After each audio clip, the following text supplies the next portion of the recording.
प्रिय प्रतियोगी, मैत्री इंस्टीट्यूट की सामान्य अध्ययन की श्रृंखला में आपका स्वागत है। भारतीय राज्य व्यवस्था और संविधान की कक्षा में हम लोग भारतीय न्यायपालिका अध्याय 11 पढ़ रहे हैं और इस अध्याय की चौथी कक्षा में आप सब मेरे सामने हैं। इस कक्षा में हम लोग बात करेंगे उच्चतम न्यायालय पर न्यायाधीशों पर क्या क्या प्रतिबंध होते हैं वो, और उच्चतम न्यायालय के क्षेत्राधिकार और शक्तियों पर बात करेंगे। उच्चतम न्यायालय के क्षेत्राधिकार और शक्तियां जो हैं उनमें चूंकि प्रारंभिक क्षेत्राधिकार है, अपीलीय क्षेत्राधिकार है और परामर्श से संबंधित क्षेत्राधिकार है, जिसमें हम लोग प्रारंभिक क्षेत्राधिकार की बात करें। तो प्रारंभिक क्षेत्राधिकार और शक्तियों पर बात करेंगे। तो आज की कक्षा में जो बिंदु है वो सर्वोच्च न्यायालय के न्यायाधीशों पर प्रतिबंध और उच्चतम न्यायालय की शक्तियां और क्षेत्राधिकार, ज्यूरिडिक्शन और पावर्स की बात करेंगे। तो आइए एक एक करके बात करते हैं। सबसे पहले बात होगी न्यायाधीशों पर प्रतिबंध। सबसे पहले जो बात होनी है वो क्या है? न्यायाधीशों पर प्रतिबंध। तो न्यायाधीशों पर प्रतिबंध यानी क्या क्या प्रतिबंध है? Restrictions on justice. क्या क्या है? restrictions on justice यानी न्यायाधीशों पर प्रतिबंध। तो न्यायाधीशों पर क्या प्रतिबंध है? सर्वोच्च न्यायालय के न्यायाधीश हैं, जो भी व्यक्ति सर्वोच्च न्यायालय का न्यायाधीश होगा या रह चुका होगा, वो भारत में किसी भी न्यायालय में, भारत के किसी भी न्यायालय में या किसी भी प्राधिकारी के समक्ष वकालत नहीं करेगा, प्लीड नहीं करेगा, जो है वो किसी भी प्रकार का वकालत का पेशा नहीं चलाएगा।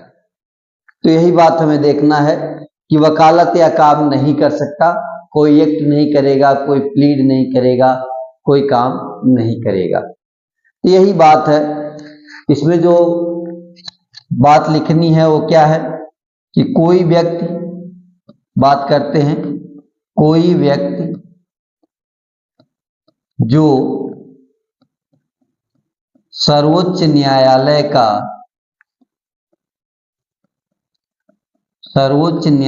का न्यायाधीश रह चुका हो, न्यायाधीश रह चुका हो, वह क्या करेगा? तो वह भारत में किसी न्यायालय या प्राधिकारी के समक्ष, भारत में किसी न्यायालय या प्राधिकारी के समक्ष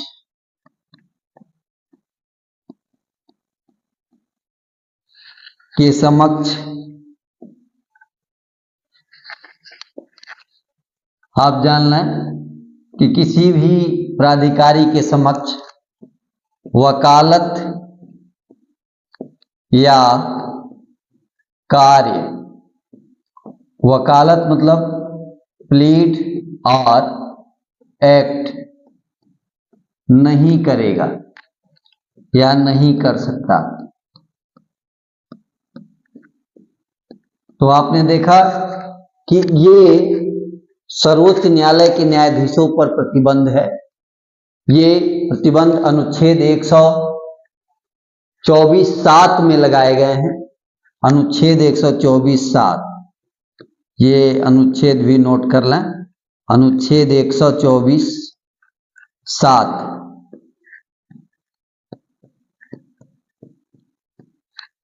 अनुच्छेद 124(7) के अंतर्गत सर्वोच्च न्यायालय के न्यायाधीश जो रह चुके हैं रिटायर होने के बाद, भारत के किसी भी न्यायालय में या किसी भी न्यायिक प्राधिकारी के समक्ष वकालत नहीं कर सकते, काम नहीं कर सकते। ये न्यायाधीशों के ऊपर रिस्ट्रिक्शंस हैं, प्रतिबंध। अब बात करेंगे हम लोग सर्वोच्च न्यायालय का क्षेत्राधिकार और शक्ति। तो अगले पृष्ठ पर सर्वोच्च न्यायालय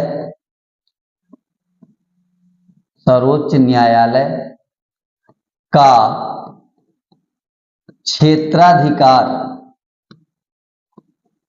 क्षेत्राधिकार एवं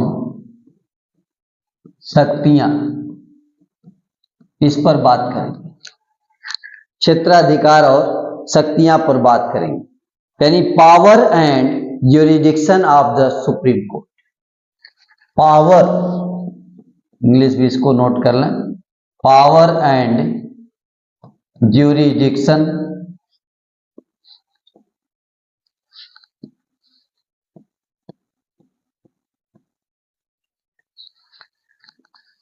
powers and jurisdiction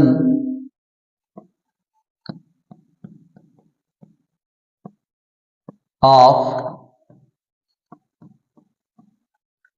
supreme court, ये बात करनी है कि क्या क्या पावर्स हैं, क्या क्या क्षेत्राधिकार है, क्या क्या ज्यूरिडिक्शन है, क्या क्या शक्तियां हैं। तो सबसे पहली बात यह है कि भारत के सर्वोच्च न्यायालय को संविधान के द्वारा 3 प्रकार के क्षेत्राधिकार प्राप्त हैं। प्रारंभिक क्षेत्राधिकार, अपीलीय क्षेत्राधिकार और परामर्श संबंधी क्षेत्राधिकार। 3 प्रकार के क्षेत्राधिकार और शक्तियां प्रदान किया गया है। तो भारतीय संविधान द्वारा उच्चतम न्यायालय को, पहला बिंदु क्या है, भारतीय संविधान द्वारा, बात हम लोग लिख रहे हैं, भारतीय संविधान द्वारा उच्चतम न्यायालय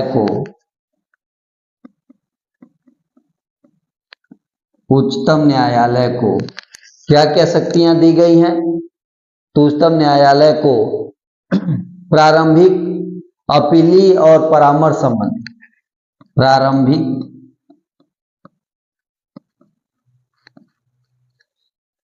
प्रारंभिक को आप चाहें तो मूल लिख सकते हैं, प्रारंभिक, अपीलीय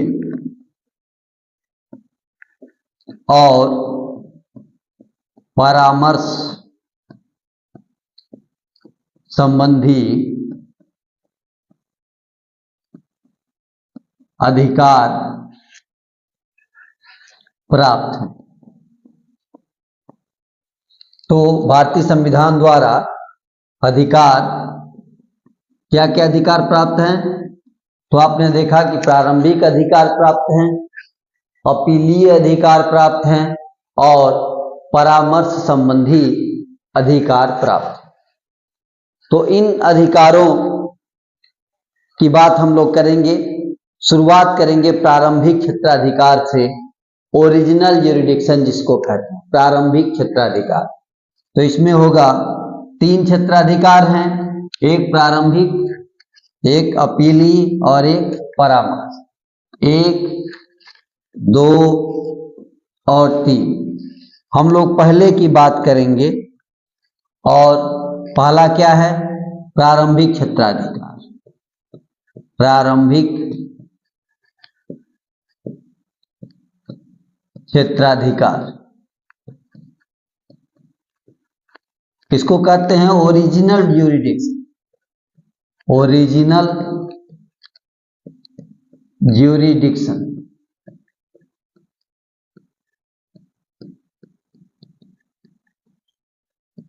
ओरिजिनल ज्यूरिडिक्शन, प्रारंभिक क्षेत्राधिकार। तो अनुच्छेद 131 के तहत उच्चतम न्यायालय को प्रारंभिक क्षेत्राधिकार प्राप्त है। यहां एक बिंदु हम लोग नोट करेंगे, अनुच्छेद 131 के तहत उच्चतम न्यायालय को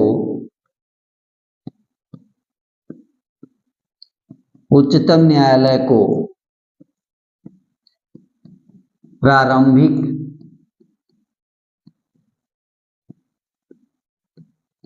क्षेत्राधिकार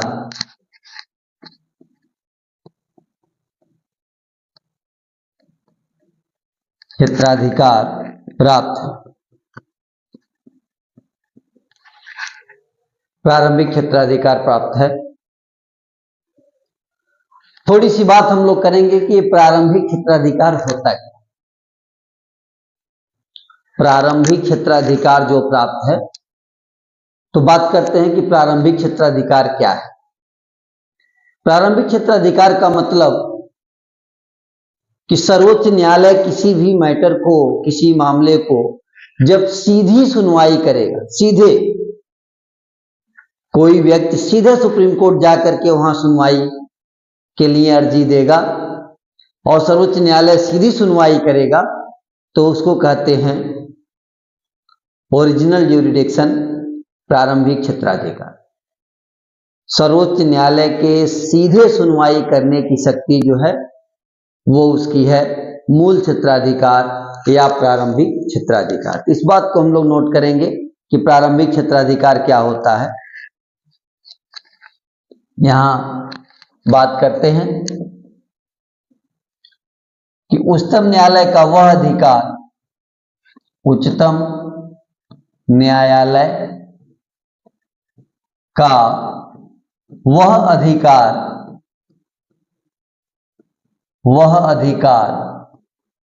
जिसके अंतर्गत वह क्या करता है, वह किसी मामले की सीधे सुनवाई करता है। वह किसी मामले की सीधे सुनवाई करता है, सीधे सुनवाई करता है। देखा आपने कि जिस मामले की सीधे सुनवाई करता है उसका प्रारंभिक क्षेत्राधिकार कहलाता है। ये उसका प्रारंभिक क्षेत्राधिकार कहलाता है।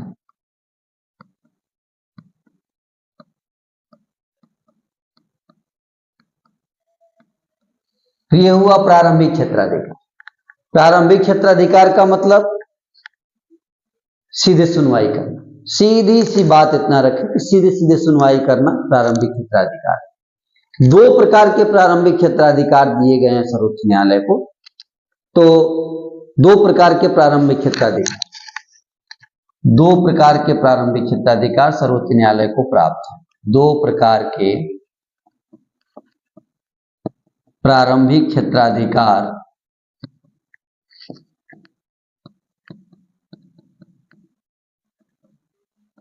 सर्वोच्च न्यायालय को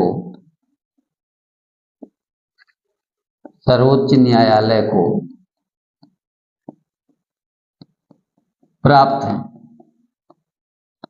कौन कौन? पहला, दूसरा, दो क्षेत्राधिकार प्राप्त हैं। पहले को कहते हैं आत्यांतिक प्रारंभिक क्षेत्राधिकार। एक है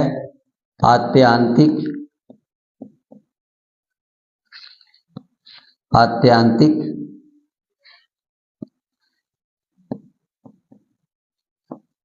प्रारंभिक क्षेत्राधिकार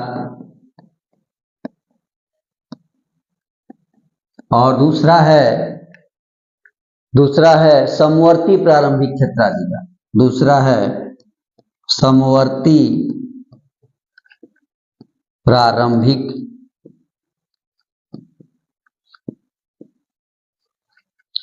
क्षेत्राधिकार। तो इस तरह से आपने देखा कि दो प्रकार के प्रारंभिक क्षेत्राधिकार सर्वोच्च न्यायालय को प्रदान किए गए हैं। एक है आत्यांतिक प्रारंभिक क्षेत्राधिकार एब्सोल्यूट ओरिजिनल ज्यूरिडिक्शन, और एक है समवर्ती प्रारंभिक क्षेत्राधिकार जिसको कहते हैं समवर्ती यानी कंक्यूरेंट ओरिजिनल ज्यूरिडिक्शन। तो बात करेंगे हम लोग सबसे पहला आत्यांतिक प्रारंभिक क्षेत्राधिकार। तो बात करते हैं एब्सोल्यूट ओरिजिनल ज्यूरिडिक्शंस की। एब्सोल्यूट ओरिजिनल ज्यूरिडिक्शन प्रारंभिक आत्यांतिक प्रारंभिक क्षेत्राधिकार। पहला है आत्यांतिक प्रारंभिक क्षेत्राधिकार, इसको कहते हैं एब्सोल्यूट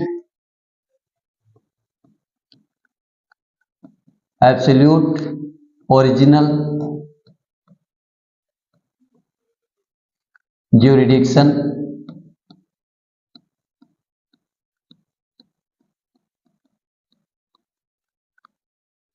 एब्सोल्यूट ओरिजिनल ज्यूरिडिक्शन। आत्यांतिक प्रारंभिक क्षेत्राधिकार ये क्या है? इसके तहत वे मामले आते हैं जिनकी सुनवाई का अधिकार सिर्फ उच्चतम न्यायालय को। आत्यांतिक प्रारंभिक क्षेत्राधिकार के अंतर्गत कौन से मामले आते हैं? इसके अंतर्गत वे मामले आते हैं जिनकी सुनवाई का अधिकार सिर्फ और सिर्फ सर्वोच्च न्यायालय को होता है। तो इसके तहत वे मामले आते हैं, इसके तहत वे मामले आते हैं, वे मामले आते हैं जिनकी सुनवाई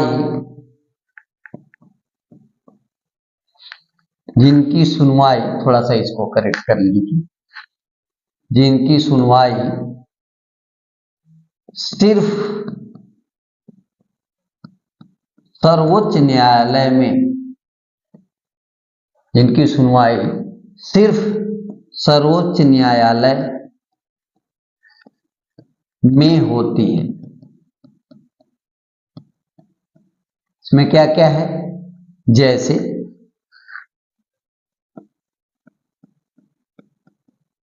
क्या क्या है? तो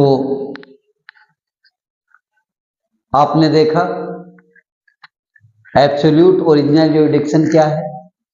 माने वह मामला जिसकी सुनवाई केवल सर्वोच्च न्यायालय में होती है, अन्य किसी न्यायालय में नहीं होती। और इसमें कौन कौन से मामले आते हैं हमें वो देखना है। तो उसमें मामले आते हैं भारत सरकार और राज्यों के बीच के मामले। दूसरे वे मामले जिसमें भारत सरकार और कुछ राज्य एक तरफ हों और कुछ राज्य दूसरी तरफ हों। ऐसे मामले आते हैं जिनमें कुछ दो या अधिक राज्यों के मध्य कोई विवाद है। तो इस तरह से आप तीन प्रकार आप बना लीजिए, तीन कैटेगरी आप इसमें बना सकते हैं। तो भारत सरकार तथा एक या एक से अधिक राज्यों के मध्य विवाद। पहला, भारत सरकार तथा एक या एक से अधिक राज्यों के मध्य विवाद। ये पहले प्रकार का मामला। वहीं दूसरा ऐसा मामला हो सकता है जिसमें भारत सरकार और कुछ राज्य भारत सरकार के साथ हों और कुछ राज्य भारत सरकार के विरुद्ध हों। ऐसे मामले, जैसे इसमें ऐसे विवाद जहां भारत सरकार तथा एक या अधिक राज्य ऐसे विवाद जहां भारत सरकार तथा एक या अधिक राज्य सरकार, एक या अधिक राज्य सरकार, एक या अधिक राज्य सरकार एक तरफ तथा एक या अधिक राज्य सरकार दूसरी तरफ, एक तरफ तथा एक या अधिक राज्य सरकार दूसरी तरफ, एक या अधिक राज्य सरकार दूसरी। ये दूसरी कैटेगरी जिसमें एक तरफ भारत सरकार और कुछ राज्य एक तरफ और कुछ राज्य दूसरी तरफ हो, ऐसे विवाद की बात करते हैं। और तीसरा, दो या दो से अधिक राज्यों के मध्य विवाद। तीसरा, दो या दो से अधिक राज्यों के मध्य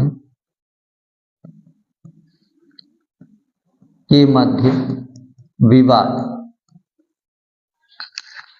ये बात कि दो या दो से अधिक राज्यों के मध्य विवाद, ये तीन ऐसी कैटेगरी है जिनकी सुनवाई आप देखेंगे आत्यांतिक प्रारंभिक क्षेत्राधिकार के अंतर्गत आती है। और ये तीनों मामले, ये तीनों प्रकार के मामले सिर्फ और सिर्फ सर्वोच्च न्यायालय में सुने जाते हैं, यानी इसकी सुनवाई सर्वोच्च न्यायालय में की जाती है।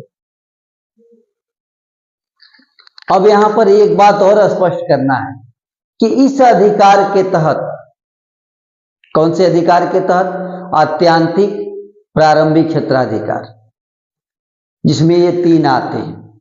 इसके अधिकार के तहत सर्वोच्च न्यायालय केवल उन्हीं विवादों को ग्रहण करता है, केवल वही विवाद उसमें शामिल किए जाते हैं जिनमें कोई ऐसा तथ्य या विधि का प्रश्न शामिल, जिसमें कोई विधि का प्रश्न शामिल हो, या तो कोई विधि का तथ्य शामिल हो, कोई विधि का प्रश्न शामिल हो, क्वेश्चन ऑफ लॉ हो, क्वेश्चन ऑफ फैक्ट,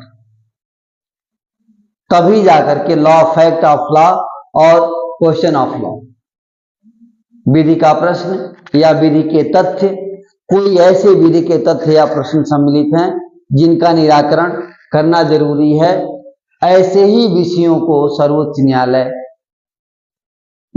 सुनवाई करता है इस अधिकार के अंतर्गत। तो आइए हम लोग बात करते हैं कि इस अधिकार के अंतर्गत, इस अधिकार, यह अधिकार कौन सा? आत्यांतिक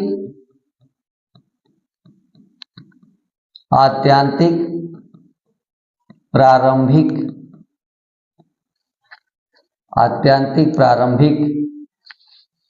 क्षेत्राधिकार, आत्यांतिक प्रारंभिक क्षेत्राधिकार,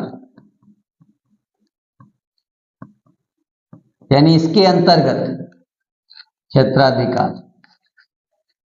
तो इस अधिकार के अंतर्गत आप जान लें कि इस अधिकार के अंतर्गत उच्चतम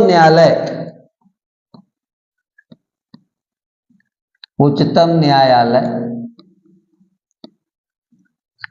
केवल उन्हीं मामलों की सुनवाई करता है, केवल उन्हीं मामलों की सुनवाई करता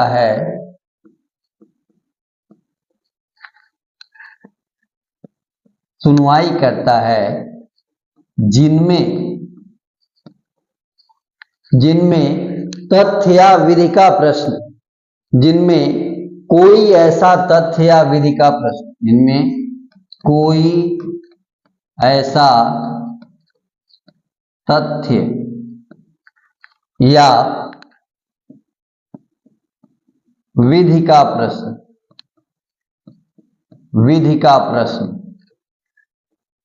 यानी इसको कहते हैं क्वेश्चन ऑफ लॉ और फैक्ट।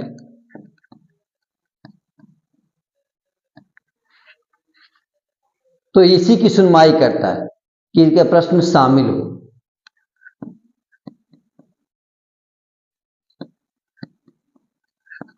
शामिल हो तो आपने देखा कि आत्यंतिक प्रारंभिक क्षेत्राधिकार के अंतर्गत कौन से विषय सुने जा रहे हैं, जिसमें कोई विधि का प्रश्न, कोई विधि का तथ्य सम्मिलित होगा। सामान्य मामले सुने नहीं जाएंगे। किसी विधिक अधिकार का अस्तित्व, मतलब ऐसे मामले शामिल हों जिस पर, थोड़ा सा और जोड़ लीजिए, जिस पर किसी विधिक अधिकार, जिस पर किसी विधिक अधिकार, विधिक अधिकार को लीगल राइट, लीगल राइट का अस्तित्व,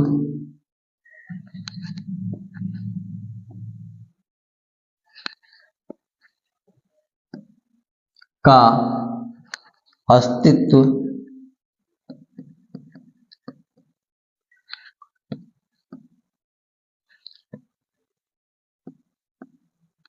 निर्भर। तो ये चीज आपने देखा कि बहुत महत्वपूर्ण विषय है, यानी किसी विधिक अधिकार का अस्तित्व निर्भर है, कोई क्वेश्चन ऑफ लॉ है, कोई बहुत कानूनी तथ्य छिपा हो, तभी जाकर के न्यायालय इस क्षेत्राधिकार के अंतर्गत, कौन से क्षेत्राधिकार के अंतर्गत, आत्यंतिक प्रारंभिक क्षेत्राधिकार के अंतर्गत मामले की सुनवाई करेगा। राजनीतिक मामलों की सुनवाई नहीं करता। इसमें और क्या, राजनीतिक मामलों की सुनवाई नहीं की जाती। तो जान लें कि किसी सामान्य मैटर की सुनवाई इसमें नहीं होगी।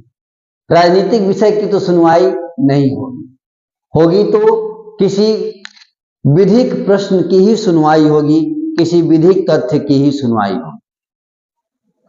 इसके साथ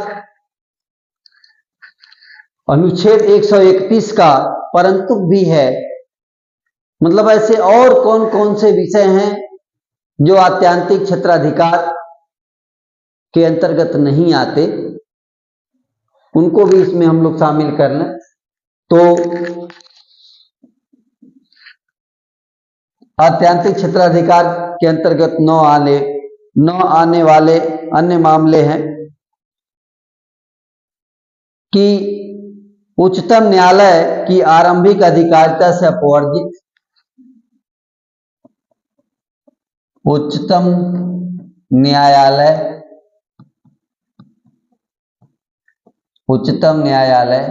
की आरंभिक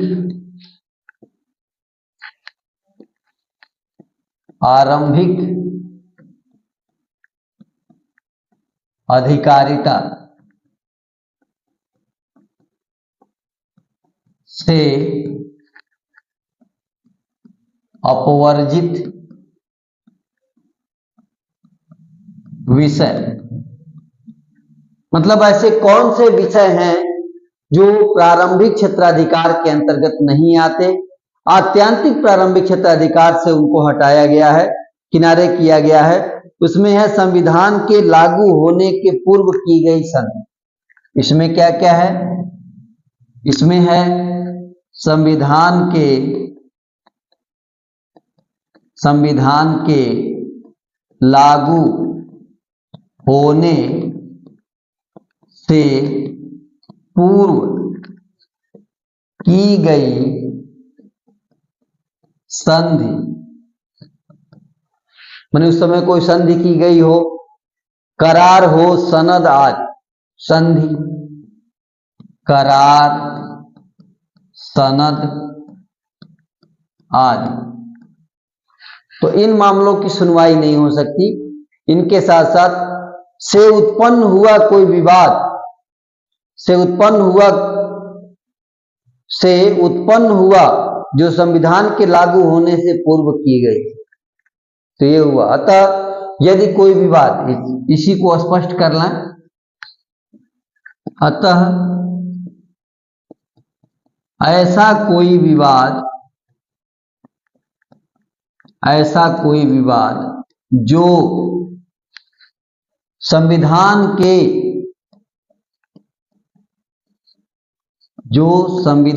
के प्रारंभ होने के पूर्व की गई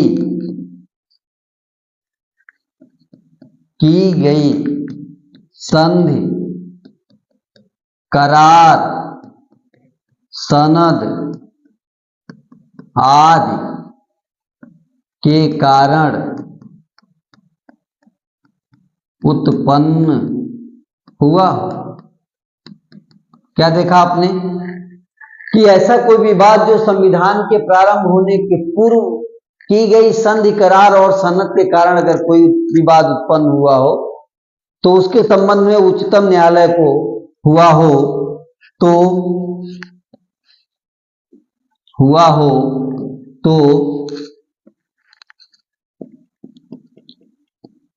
उसके संबंध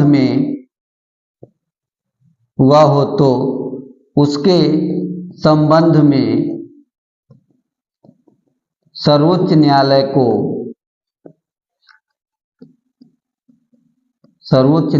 को प्रारंभिक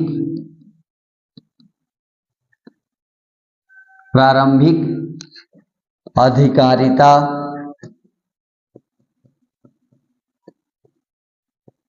के अंतर्गत सुनवाई का अधिकार नहीं। तो देखा गया कि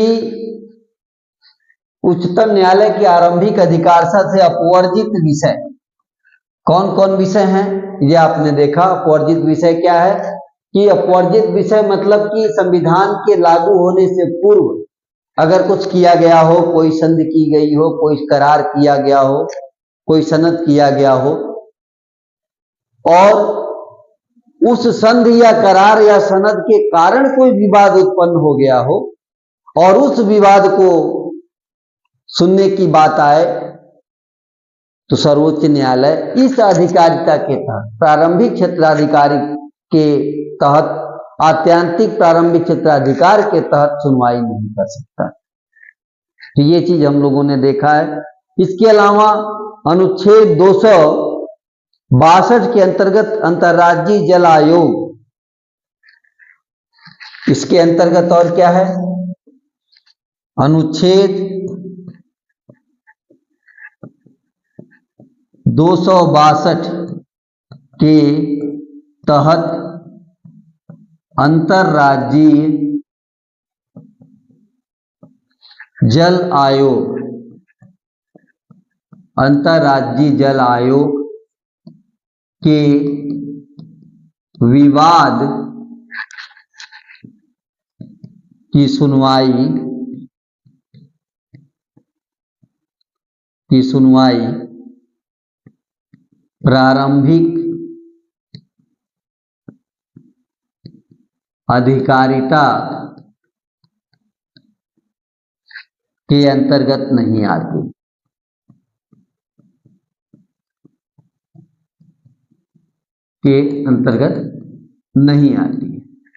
तो ये देखा गया कि आत्यांतिक प्रारंभिक क्षेत्राधिकार के अंतर्गत एक और विषय है अनुच्छेद 262 के तहत अंतर्राज्यीय जल आयोग का विवाद। तो अंतर्राज्यीय जल आयोग का विवाद ये भी प्रारंभिक क्षेत्राधिकार के तहत नहीं आता। तो हम लोगों ने देखा अभी आत्यांतिक प्रारंभिक क्षेत्राधिकार, एब्सोल्यूट ओरिजिनल ज्यूरिडिक्शन, अभी इस पर बात हुई है। अभी दूसरा बाकी है समवर्ती प्रारंभिक क्षेत्राधिकार, जिसको कॉन्क्यूरेंट ओरिजिनल ज्यूरिडिक्शन कहते हैं। इस पर चर्चा हम लोग अगली कक्षा में करें। अभी हम लोग इसे रिवाइज करके और इस कक्षा को समाप्त करेंगे। आज की कक्षा में बात होना है न्यायाधीशों पर प्रतिबंध को लेकर के और न्यायालय के, सर्वोच्च न्यायालय के क्षेत्राधिकार और शक्तियों को लेकर के बात। क्षेत्राधिकार और शक्तियों के भी जो बात होगी उसमें भी प्रारंभिक क्षेत्राधिकार की ही बात होगी, ओरिजिनल ज्यूरिडिक्शन की ही बात होगी, और उसमें भी आत्यांतिक प्रारंभिक क्षेत्राधिकार की बात हम लोग करें। तो सर्वोच्च न्यायालय सबसे पहले न्यायाधीशों पर प्रतिबंध की बात करते हैं हम लोग। रेस्ट्रिक्शंस, न्यायाधीशों पर क्या क्या रेस्ट्रिक्शंस हैं ये जानना है। तो इसके बारे में ये है कि कोई अनुच्छेद 124(7) में चर्चा की। कहाँ चर्चा की गई है? अनुच्छेद 124(7) में न्यायाधीशों पर क्या रेस्ट्रिक्शंस है। इसके अंतर्गत है कि कोई व्यक्ति जो सर्वोच्च न्यायालय का न्यायाधीश रह चुका है वह भारत के किसी न्यायालय में, भारत के किसी भी न्यायालय में या प्राधिकारी के समक्ष वकालत या कार्य प्लीड नहीं कर सकता। क्या नहीं कर सकता? वकालत नहीं कर सकता। तो ये है सर्वोच्च न्यायालय के न्यायाधीश पर लगने वाला प्रतिबंध। इसके बाद हम लोग बात करेंगे सर्वोच्च न्यायालय का क्षेत्राधिकार और शक्तियों पर। क्षेत्राधिकार, शक्तियां यानी पावर और ज्यूरिडिक्शन पर बात करें। पावर और ज्यूरिडिक्शन पर बात करें तो भारतीय संविधान में जो है सर्वोच्च न्यायालय को 3 प्रकार की क्षेत्राधिकार दिए गए हैं। 3 प्रकार के, एक प्रारंभिक, एक अपीलीय और एक परामर्श संबंधी। 3 प्रकार के क्षेत्राधिकार प्रदान किए गए हैं। प्रारंभिक क्षेत्राधिकार, अपीलीय क्षेत्राधिकार और परामर्श संबंधी क्षेत्राधिकार, ये 3 प्रकार के क्षेत्राधिकार दिए गए। तो इन तीनों में सबसे पहले प्रारंभिक क्षेत्राधिकार की बात करेंगे हम लोग, ओरिजिनल ज्यूरिडिक्शन की बात करेंगे। अनुच्छेद 131, अनुच्छेद 131 के तहत उच्चतम न्यायालय को प्रारंभिक क्षेत्राधिकार प्राप्त है। किस अनुच्छेद के तहत? अनुच्छेद 131 के तहत। अनुच्छेद 131 के तहत जो प्रारंभिक क्षेत्राधिकार प्राप्त है, प्रारंभिक क्षेत्राधिकार कहते किसे हैं ये बात है। तो उच्चतम न्यायालय का वह अधिकार जिसके अंतर्गत वह मामले की सीधे सुनवाई करता है। कैसे सुनवाई करता है? सीधे सुनवाई करता है, वो उसके प्रारंभिक क्षेत्राधिकार के अंतर्गत आता है। जब किसी मामले का सर्वोच्च न्यायालय किसी भी मामले को सीधे सुनेगा तो वो उसके प्रारंभिक क्षेत्राधिकार के अंतर्गत आता है। 2 प्रकार के प्रारंभिक क्षेत्राधिकार सर्वोच्च न्यायालय को प्रदान किया गया है। 2 प्रकार, एक है आत्यांतिक प्रारंभिक क्षेत्राधिकार और दूसरा है समवर्ती प्रारंभिक क्षेत्राधिकार। आत्यांतिक प्रारंभिक क्षेत्राधिकार और समवर्ती प्रारंभिक क्षेत्राधिकार। यहां पर छोटा सा गड़बड़ी है, इसे ध्यान रखें। तो हम लोग बात करेंगे आत्यांतिक प्रारंभिक क्षेत्राधिकार। किस पर बात करेंगे? आत्यांतिक प्रारंभिक क्षेत्राधिकार। तो ये बात होनी है आत्यांतिक प्रारंभिक क्षेत्राधिकार पर। यहां भी वो लाइन नहीं खींची गई है। तो आत्यांतिक क्षेत्राधिकार, एब्सोल्यूट ओरिजिनल ज्यूरिडिक्शन, इस पर बात हम लोग करेंगे। इसके तहत कौन से मामले आते हैं? आत्यांतिक प्रारंभिक क्षेत्राधिकार के अंतर्गत कौन से मामले आते हैं? तो इसके अंतर्गत वे मामले आते हैं जिनकी सुनवाई सिर्फ सर्वोच्च न्यायालय में होती है। जिनकी सुनवाई कहाँ होती है? सिर्फ और सिर्फ सर्वोच्च न्यायालय में होती है।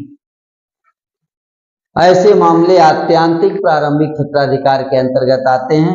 वे कौन कौन से मामले हैं? सबसे पहला कि भारत सरकार और एक या अधिक राज्य सरकारों के मध्य। दूसरा, ऐसा विवाद जिसमें भारत सरकार और एक या अधिक राज्य सरकार एक तरफ हो और दूसरी तरफ एक या अधिक राज्य हो, ऐसा विवाद दूसरे कैटेगरी में। और तीसरा, दो या अधिक राज्यों के मध्य विवाद, दो या अधिक राज्यों के मध्य विवाद, तो वो तीसरे कैटेगरी में। तीन प्रकार की कैटेगरी आप यहां बना लीजिए और इनकी सुनवाई सिर्फ और सिर्फ सर्वोच्च न्यायालय में होती है, इसलिए इन्हें आत्यांतिक प्रारंभिक क्षेत्राधिकार के नाम से जानते हैं। अब आत्यांतिक प्रारंभिक क्षेत्राधिकार जो है वो केवल उन्हीं मामलों की सुनवाई होनी है जो केवल सर्वोच्च न्यायालय में हो सकती है। वो आत्यांतिक प्रारंभिक क्षेत्राधिकार है। किन मामलों की सुनवाई करता है? सभी मामलों की सुनवाई नहीं करता है इसके अंतर्गत सर्वोच्च न्यायालय। सर्वोच्च न्यायालय आत्यांतिक प्रारंभिक क्षेत्राधिकार के अंतर्गत केवल उन्हीं मामलों की सुनवाई करता है जिसमें कोई ऐसा तथ्य या विधि का प्रश्न, क्वेश्चन ऑफ लॉ और फैक्ट शामिल, मतलब ऐसा प्रश्न शामिल हो जिस पर विधिक अधिकार, लीगल राइट्स का अस्तित्व निर्भर हो। तो क्या देखा गया?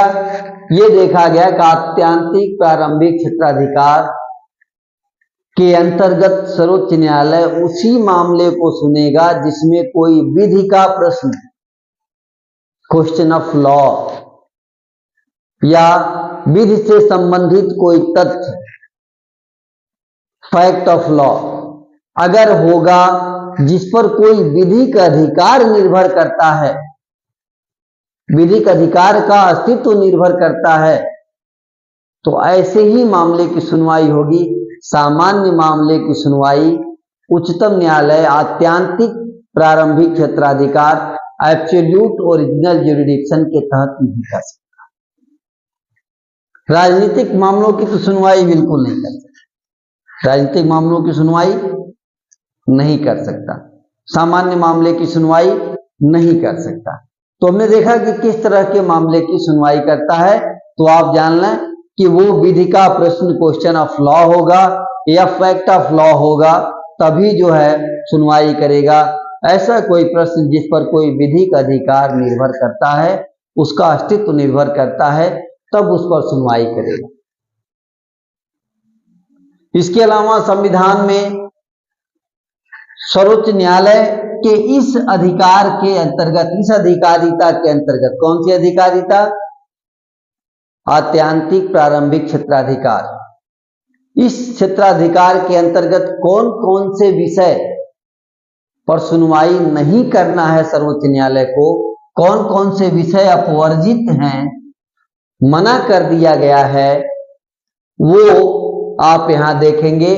तो संविधान के लागू होने से पूर्व, संविधान के लागू होने से पहले अगर कोई संधि की गई थी, कोई करार किया गया था, कोई सनद किया गया था, तो इनसे संबंधित मामलों की सुनवाई प्रारंभिक, आत्यांतिक प्रारंभिक क्षेत्राधिकार के अंतर्गत नहीं होगी। संविधान के पूर्व अगर की गई जो भी संधि, करार और सनद हैं, अगर इनको लेकर के कोई विवाद उत्पन्न हो गया है, तो उस विवाद की सुनवाई सर्वोच्च न्यायालय के प्रारंभिक क्षेत्राधिकार में नहीं आती।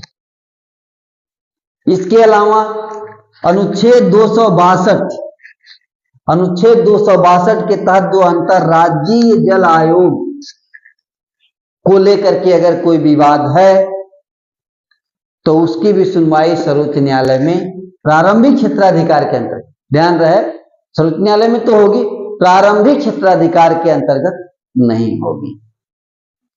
तो हम लोगों ने बात किया आत्यांतिक प्रारंभिक क्षेत्राधिकार पर।